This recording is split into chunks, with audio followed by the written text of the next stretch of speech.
Hi, I'm Cynthia Miller-Lautman, and this is my series on sensory awareness. So we've been talking about the smell or olfactory system in my sensory awareness videos. And what does a sensory smell on low system look like? So someone who doesn't smell very well. We know as we age, we lose our sense of smell, but what does it look like in a child? Well, these children might not actually smell food, so they actually might not be bothered by certain smells as much, which can be a benefit. They might eat more foods because they don't not like the smell of the food.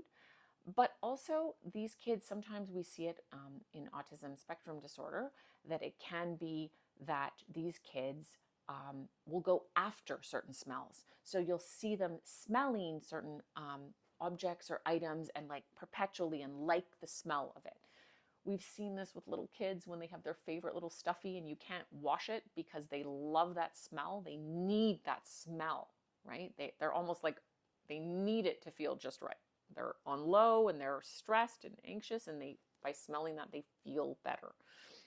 So an on low smell system can look very disruptive, and parents sometimes are like, my kid is smelling everything, certain smells particularly, and yeah, that's usually an indication that one of the other systems that I was talking about, touch, vestibular, and proprioception, are also out of whack.